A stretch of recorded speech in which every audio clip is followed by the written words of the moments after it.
Merci d'avoir choisi EVI Télévision et c'est l'heure de vous informer, mesdames et messieurs. Bienvenue au sommaire.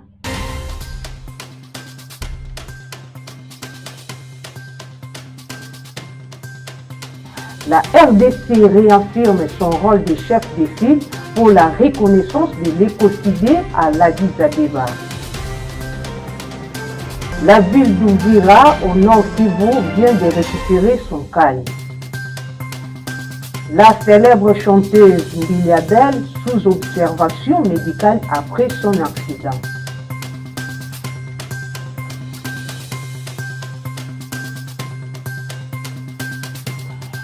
Encore une fois de plus, bonsoir. Lors d'une réunion interinstitutionnelle tenue à la Cité de l'Union africaine de Kinshasa, une mission gouvernementale est déjà diligentée à Uvira, ville de la province du Sud Kivu dans l'est de la RDC. Voilà, bonjour. Ça va? Trouver des solutions concertées aux problèmes cruciaux qui touchent à la vie des populations congolaises, telle est la finalité de la rencontre qui a réuni ce lundi autour du président de la République, Félix Tshisekedi, le président de l'Assemblée nationale et du Sénat, la première ministre, ainsi que le président de la Cour constitutionnelle. La réunion interinstitutionnelle présidée par son Excellence, Monsieur le Président de la République, commandant suprême des forces armées et de la police nationale. La réunion d'aujourd'hui était axée sur deux questions essentiellement. La question de la sécurité à l'est de la République démocratique du Congo qui continue à préoccuper le président et à chercher des solutions à travers une mission qui est diligentée pour aller à Uvira, une mission gouvernementale a envie de trouver la solution à cette question, pour Uvira particulièrement. En ce qui concerne la rentrée parlementaire, qui était le deuxième point à l'ordre du jour, le président de la République a exhorté les deux présidents des chambres d'assurer une rentrée parlementaire sereine, axée sur les priorités nationales, les priorités du peuple congolais. Une rentrée parlementaire qui préserve la souveraineté de notre pays à travers nos discours, et l'intégrité de notre territoire et surtout les droits humains, la sécurité de nos populations à l'Est. Le troisième et dernier point qui a été abordé, c'est la collaboration entre le Parlement, c'est-à-dire l'Assemblée nationale et le Sénat et le gouvernement pour accélérer les différentes réformes qui sont en chantier. Et le président voudrait qu'on imprime une grande vitesse à toutes ces réformes et c'est à travers justement les ministères ayant ces relations avec le Parlement dans ses attributions, que nous allons collaborer avec Madame la Première ministre et l'ensemble du gouvernement, puisque les réformes viennent de tous les secteurs de la vie nationale. Le président voudrait que toutes ces réformes soient accélérées. Il convient de retenir que le président Félix Antoine Tshisekedi veut que le Parlement travaille en parfaite collaboration avec les gouvernements pour faire triompher la cause du pays, surtout dans cette phase cruciale où il se déploie diplomatiquement pour la sécurité de la RDC.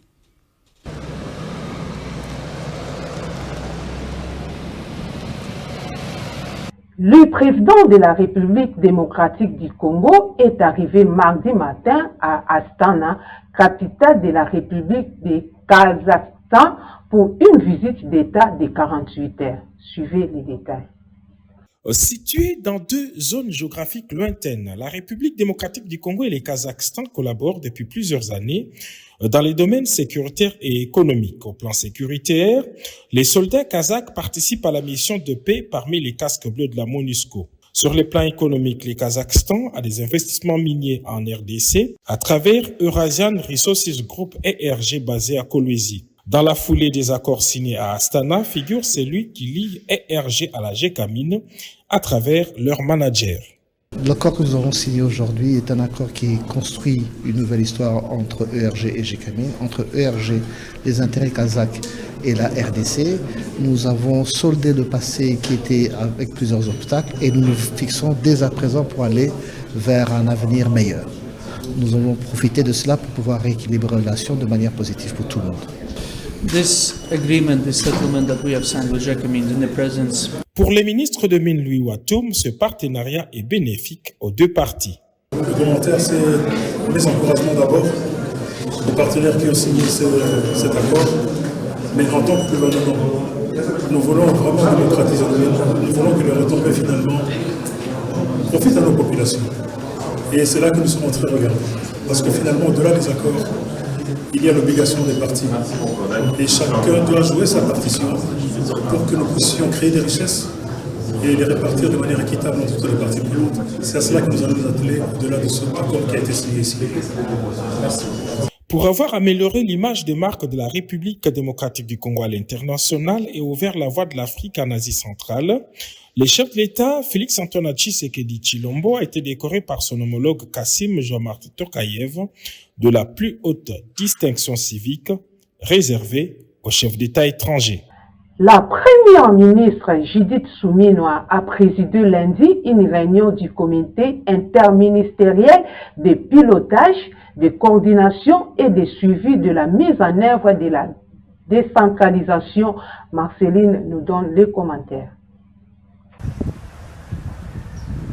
La première ministre Judith Suminwa a présidé lundi une réunion du comité interministériel de pilotage, de coordination et de suivi de la mise en œuvre de la décentralisation pour relancer le processus de décentralisation en République démocratique du Congo. Selon Popol Kinzungu Krisha, coordonnateur national de la cellule technique d'appui à la décentralisation, cette rencontre répond à un besoin urgent de redynamiser un processus qui s'éteint progressivement. Nous avons d'abord remercié Madame la Première ministre pour cette initiative qu'elle a prise en relançant les réunions du comité de pilotage, du comité interministériel, du processus de mise en œuvre de la décentralisation. Ça faisait déjà plus de 5 ans que ces réunions n'étaient pas tenues et vu le contexte de l'heure, il était important quand même que le pilotage du processus de la décentralisation puisse reprendre. Les points à l'ordre du jour aujourd'hui concernaient principalement d'abord un état des lieux sur le processus. Depuis donc 5 ans qu'on n'a pas tenu de réunion. Et puis il y a eu certaines problématiques sur le transfert des compétences et sur la fonction publique locale, provinciale et nationale. Il y a eu ce problème très important qui concerne donc les finances locales. Et puis, nous avons abordé certaines questions transversales, dont certaines concernant la Caisse nationale de péréquation, qui a du mal à fonctionner, faute des ressources telles que prévues par la Constitution. Nous avons quand même abordé d'autres questions qui concernent les renforcements des capacités, aussi une question transversale. Et nous avons donc résolu, vu l'importance des dossiers, nous sommes résolus donc de nous retrouver bientôt, ce serait donc au mois de novembre 2025, pour pouvoir traiter de manière générale et de manière précise, efficace, toutes les questions donc qui ont retenu notre attention aujourd'hui. En marge du deuxième sommet africain sur le climat à Addis Abeba, en Éthiopie, la RDC a réaffirmé ce lundi 7 septembre son engagement en faveur de la reconnaissance de l'écocide en tant que crime international. La ministre de l'Environnement, Marie Nyange Ndambo, a rencontré Patricia Willock et Guillaume Kalonji. Marceline, les détails. La ministre de l'Environnement, Marie Nyange Ndambo, a rencontré Patricia Willock et Guillaume Kalonji de Stop Écocide International pour discuter de la poursuite de cette démarche. Cette rencontre qui s'est tenue le dimanche 7 septembre 2025 témoigne l'importance que la RDC accorde à la justice climatique et environnementale. Le deuxième sommet africain sur le climat se déroule du 8 au 10 septembre à Addis Abeba en Éthiopie, vise à forger une position africaine commune en vue de la COP30. en mettant l'accent sur les solutions basées sur la nature, la finance verte et la justice climatique. L'engagement de la RDC s'inscrit dans la continuité de la 20e session de la conférence ministérielle africaine sur l'environnement qui s'est tenue à Nairobi en juillet 2025 avec les soutiens de Burundi et de la République du Congo, a désigné l'écocide comme une priorité environnementale stratégique pour les continents africains pour la période 2025-2027. La ministre Marie Nyangué a souligné l'urgence de cette reconnaissance. La survie humaine dépend directement de la santé de l'écosystème. Or, ils sont sous une immense pression climatique, déforestation, pollution, conflit ces écosystèmes, c'est menacer la vie humaine. La ministre a rappelé le rôle crucial de la République démocratique du Congo qui abrite 62% des forêts du bassin du Congo et protège plus d'une moitié de l'eau douce d'Afrique. Elle a insisté sur la nécessité de transformer le statut de la RDC à pays solution par des actions concrètes, protéger sa biodiversité et renforcer la justice environnementale mondiale vers une reconnaissance internationale. Ce processus diplomatique passera également par des instances telles que l'Union internationale pour la conservation de la nature et l'ensemble des Nations unies pour l'environnement. La reconnaissance de l'écocide vise à tenir responsables les acteurs, qu'ils soient publics ou privés, qui causent des destructions massives d'écosystèmes et menacent des communautés entières. Cette dynamique initiée par la République démocratique du Congo place l'Afrique à l'avant-garde de la justice climatique et environnementale mondiale, accélérant le processus de reconnaissance internationale de l'écosystème. Selon un communiqué du ministère de la Communication et Médias, le gouvernement de la République démocratique du Congo a déploré mardi les frappes israéliennes sur Doha, la capitale de l'État qatari. Le gouvernement de la République démocratique du Congo a déploré mardi les frappes israéliennes sur Doha, la capitale de l'État du Qatar, selon un communiqué du ministère de la Communication et Médias. Le gouvernement de la République démocratique du Congo exprime sa profonde préoccupation à la suite de frappes israéliennes menées ces jours à Doha, lequel constitue une violation de la souveraineté de l'État du Qatar et risque d'aggraver une situation régionale déjà fragile, a-t-on lu. La République démocratique du Congo réaffirme sa solidarité avec le Qatar, reconnaissant son rôle de longue date étant que médiateur et défenseur du dialogue et de la paix. Tout en tenant compte de la complexité de la crise actuelle, elle insiste sur la nécessité de privilégier la désescalade, le respect du droit international et la protection des civils, a ajouté la source. Le gouvernement congolais a à cette occasion appelé l'ensemble des parties à s'abstenir de tout acte qui peut compromettre les efforts de médiation et à œuvrer collectivement en faveur d'un cessez-le-feu permanent et d'une paix juste et durable au Moyen-Orient. Des frappes ont visé les territoires qataris et sa capitale Doha le mardi 9 septembre. Peu de temps après l'impact, l'armée israélienne a revendiqué l'attaque, annonçant avoir ciblé des responsables du Hamas. L'armée et le service de sécurité intérieure ont mené une frappe ciblée contre les hautes directions de l'organisation terroriste Hamas, a indiqué un communiqué de l'armée israélienne. Un responsable du Hamas a déclaré de son côté que l'Israël visait les logements des négociateurs du mouvement islamique réunis à Doha. La délégation des négociateurs du Hamas a été prise pour cible alors qu'elle était réunie à Doha pour discuter de la proposition du président Trump en vue d'un cessez-le-feu dans la bande de Gaza. International pour mettre fin au génocide à Gaza, un embargo vient d'être annoncé par le Premier ministre espagnol Pedro Sánchez ce lundi 8 septembre sur le vente d'armes vers Israël. Interdiction d'accueillir des navires de carburant pour les soldats israéliens. Parlons sport. À la suite de scènes de vandalisme observées au stade des Martyrs de Kinshasa, ce mardi 9 septembre, lors de la rencontre RDC-Sénégal, comptant pour le 8e journée des éliminatoires de la Coupe du Monde 2026, le ministre des Sports et Loisirs, Didier Boudimbo, a exprimé sans consternation dans un tweet sur son compte. Un reportage de Glody Ngouma.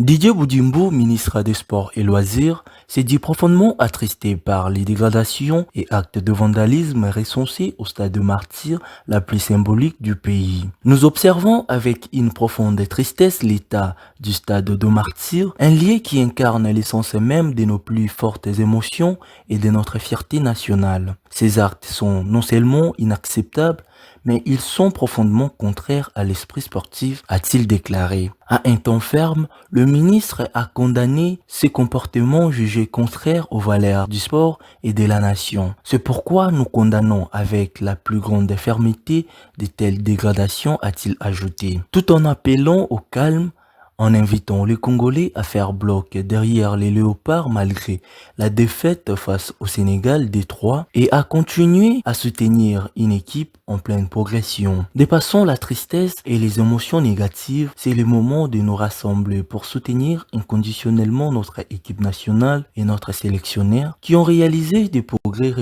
remarquables et plus que jamais, ils ont besoin de notre appui indéfectible,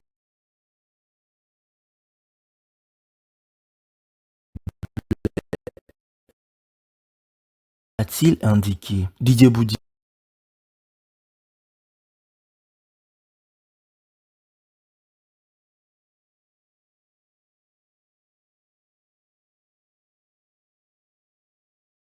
que le sport doit rester un facteur de cohésion nationale et une force d'union, pas de division, montrant que la résilience des Congolais réside dans leur soutien mutuel et inébranlable, a-t-il conclu. Ce jour de mardi 9 septembre a été marqué par la défaite du Congo face aux Sénégalais, suscitant ainsi la colère qui ont causé ces actes de vandalisme d'après-match. Mais il s'est de rappeler qu'il y avait aussi eu de scènes de confrontation entre les supporters kinois venus soutenir les Léopards et les forces de l'ordre avant match, menant au largage des gaz lacrymogènes pour disperser la population après que ces derniers aient jeté de pierres et autres projectiles sur les forces de l'ordre. Les autorités devraient prochainement annoncer des mesures pour évaluer l'étendue des dégâts et identifier les responsables.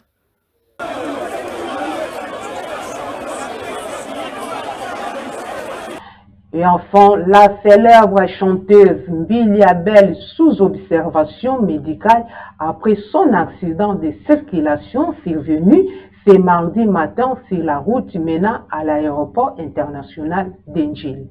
La célèbre Mbilia Bel, chanteuse congolaise, Marie-Claire Mboyo, de son vrai nom, a été prise en charge sous observation médicale à Kinshasa après un accident de circulation survenu mardi matin sur la route menant à l'aéroport international d'Enjili, a-t-on appris des sources familiales. La Cléopâtre et son producteur, Gilles Nsana, grièvement blessés, ont été transportés d'urgence pour des soins médicaux. Mais la situation est sous contrôle.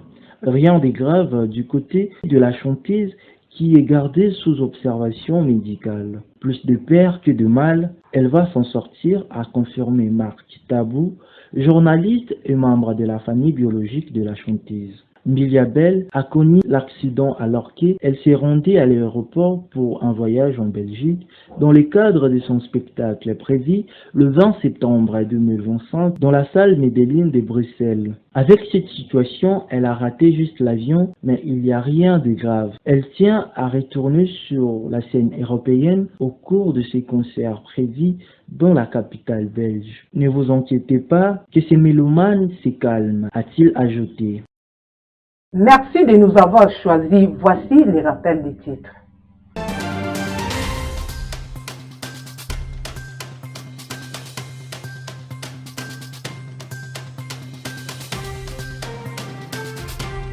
La RDC réaffirme son rôle de chef de file pour la reconnaissance de l'écocidé à Addis Abeba. La ville d'Uvira au Nord Kivu vient de récupérer son calme. La célèbre chanteuse Liliabel sous observation médicale après son accident.